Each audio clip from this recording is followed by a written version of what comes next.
भाव समास कराया था। तो आज दूसरा है द्वंद्व समास।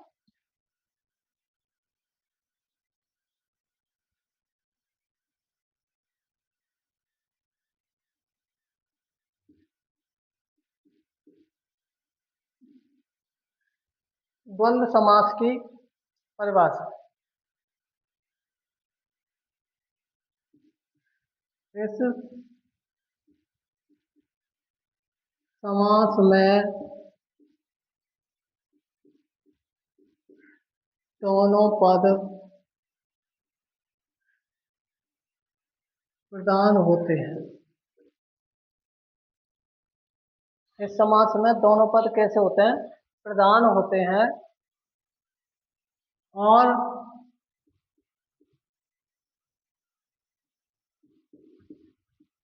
दोनों पद संज्ञा होते हैं। दोनों पद संज्ञा होते हैं। समास विग्रह करने पर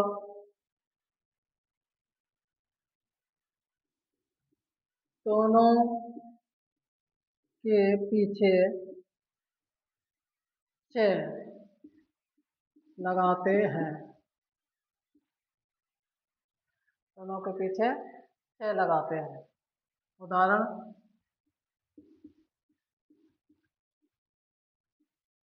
जैसे राम लक्ष्मण। राम लक्ष्मण, और इसका समाज विग्रह करेंगे तो रामश्च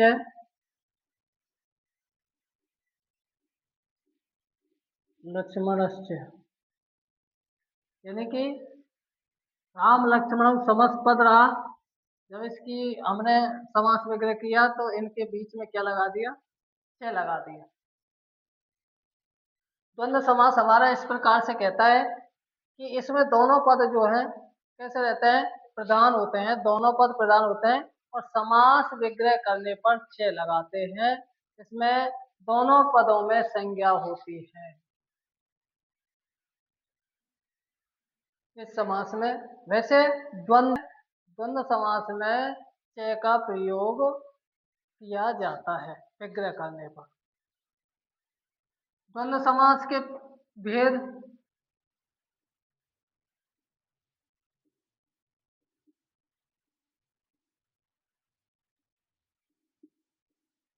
द्वंद्व समास के भेद। द्वंद्व समास के 3 भेद हैं। द्वंद्व समास के 3 भेद होते हैं। द्वंद्व समास के कितने भेद होते हैं? द्वंद्व समास के 3 भेद होते हैं। पहला है इतरेतर द्वंद्व। दूसरा है समाहार द्वंद्व। और तीसरा है एक शेष द्वंद्व।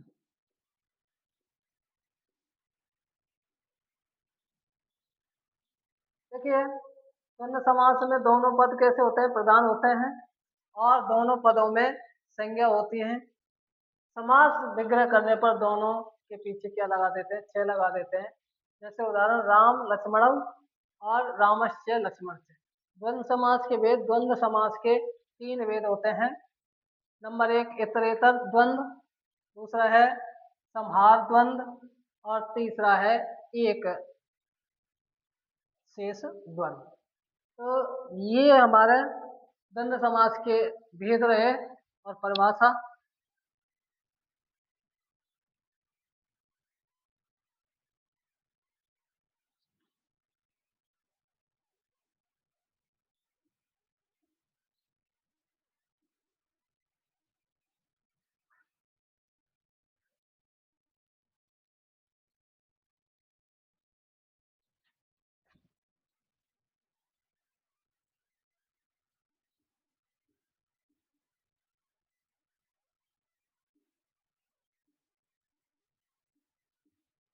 इतरेतर द्वंद्व, इतरेतर द्वंद्व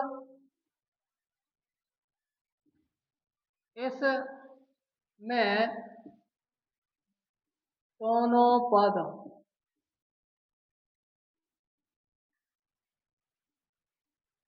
प्रधान होते हैं। इसमें दोनों पद क्या होते हैं? प्रधान होते हैं और दोनों पदों का अर्थ अलग अलग होता है और दोनों पदों का अर्थ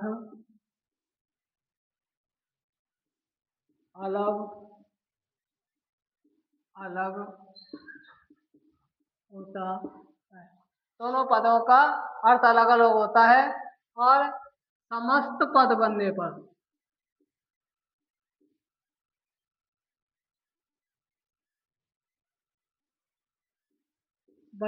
पर द्विवचन का प्रयोग होता है।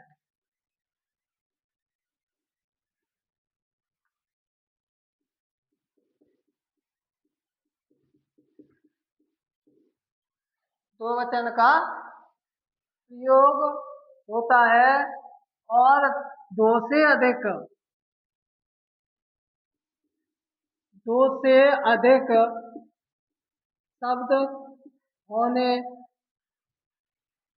शब्द होने पर बहुवचन का प्रयोग होता है।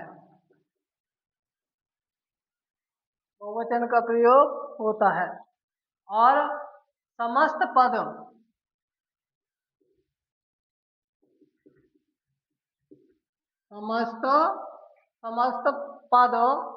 का लिंग,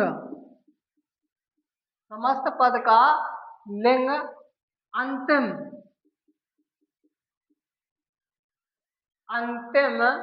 पद के अनुसार होता है। अंतिम पद के अनुसार होता है। देखिए ये कह रहा है इतरेत द्वंद्व, इस समास में दोनों पद कैसे होते हैं? प्रधान होते हैं। दोनों पद प्रधान होते हैं और दोनों पदों का अर्थ अलग अलग निकलता है।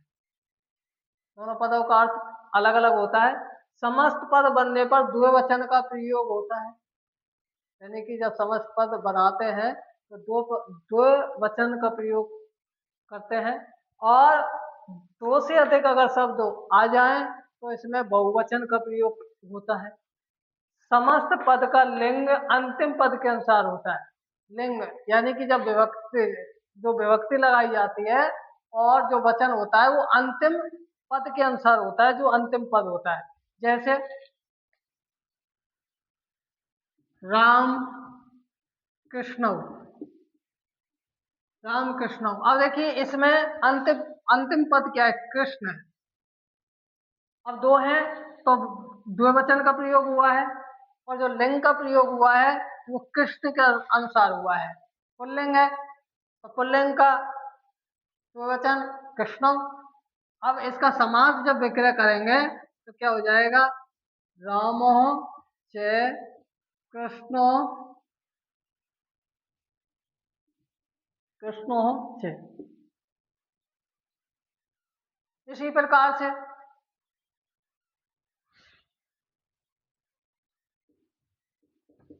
सीताराम,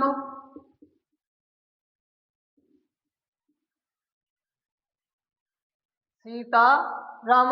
अब देखिए इसमें सीता च रामो च। अब इसमें पहला क्या है? सीता है, स्त्रीलिंग है, और दूसरा क्या है? राम है, पुल्लिंग है। तो जो ये वचन जो लगा है वो पुल्लिंग के अनुसार लगा है, रामो, ना कि सीता के अनुसार। अंतिम जो शब्द होता है, पद होता है, उसके अनुसार ही वचन का प्रयोग करते हैं। इसी प्रकार से आगे है पुण्य पापे, पुण्य पाप है। अब पुण्यम च पापम च, इसी प्रकार हरिहरम हरिहरम हरि च हरो च।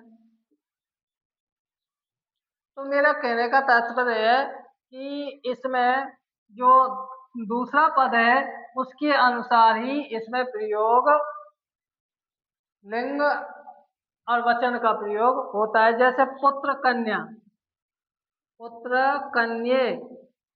अब देखिए इसमें क्या है, पुत्र पुल्लिंग है और कन्या स्त्रीलिंग है, तो कन्या के हिसाब से विभक्ति आई है, तो इसका क्या हो जाएगा, पुत्रो चे और कन्या चे, कन्या चे। पुत्र की प्रथम विभक्ति पुत्र हो और कन्या की प्रथम विभक्ति कन्या। तो इस प्रकार से ये हमारे इतरेतर द्वंद्व समास है, ये द्वंद्व समास का ही है पहला भेद। अब आता है द्वंद्व समास का दूसरा भेद, समाहार द्वंद्व। समाहार द्वंद्व जब एक ही प्रकार के अनेक शब्द मिलकर समूह या समाहार बनाते हैं और समस्त पद एक वचन और नपुंसकलिंग में होता है। तो इसकी परिभाषा क्या है कि एक ही प्रकार के अनेक शब्द मिलकर के एक समूह बनाते हैं और वो समूह बना करके वह एक वचन और नपुंसकलिंग में ही ये पाया जाता है। जैसे गो बाघ्यम, तो गोश्च बाघश्च तयो समाहार। पाणी पादम, तो पाणी च पादौ च तेषां समाहार। अहे नकुलम अहिश्च नकुलश्च तयो समाहारः। अहोरात्रम अयश्च रात्रिश्च तयो समाहारः। तो पाणी पादम, पादम, अब देखिए पाणी माने और पादव दो होते हैं, पानी दो होते हैं। अहि नकुल, अहि माने सर्प और नकुल माने नेवले का समूह समूह। और रात और दिन का समूह। तो ये हमारा है समाहार द्वंद्व समास। तीसरा है एक शेष द्वंद्व। एक शेष, दो या दो से अधिक पदों में समास होने पर केवल एक ही पद शेष रहता है, यानी कि दो जब पद हैं या दो से अधिक पद हैं और उनमें लास्ट में एक ही पद बचता है तो उसको हम एक शेष द्वंद्व कहते हैं। ये क्या था, समाहार यानी कि समूह में लेकर चलने वाला। और ये है एक पद बचेगा बस इसमें, जैसे पुत्रौ।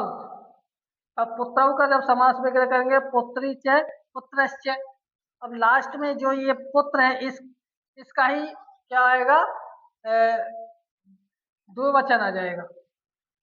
पितरौ, माता च पिता च, बालक बालकश्च बालकश्च, बालकौ लिख रहा है इसमें, देखिए पुत्रौ लिख रहा है, इसका द्विवचन बना दिया, तो इसमें जो लास्ट में होता है उसका ही द्विवचन होता है। जैसे पुत्री च पुत्रश्च, अब यहाँ पुत्र पुल्लिंग आया है तो इसका ही क्या कर दिया है, द्विवचन पुत्रौ हो गया। पितरौ, माता च पिता च, पिता लास्ट में आया है तो पिता का क्या कर दिया, पिता का द्विवचन पुल्लिंग में। बालकौ बालकश्च बालकश्च, तो बालक का ही द्विवचन में बालकौ। तो इस प्रकार से हमारा ये द्वंद्व समास रहा। तो द्वंद्व समास मैंने आपको परिभाषा बताई कि इसमें दोनों पद कैसे होते हैं, इसमें दोनों पद प्रधान होते हैं और दोनों में संज्ञा होती है। और ये इसके जो द्वंद्व समास के भेद हैं वो तीन होते हैं, एक होता है इतरेतर द्वंद्व, एक होता है समाहार द्वंद्व और एक होता है एक शेष द्वंद्व। तो इस प्रकार से हमारा ये द्वंद्व समास रहा। Thank you.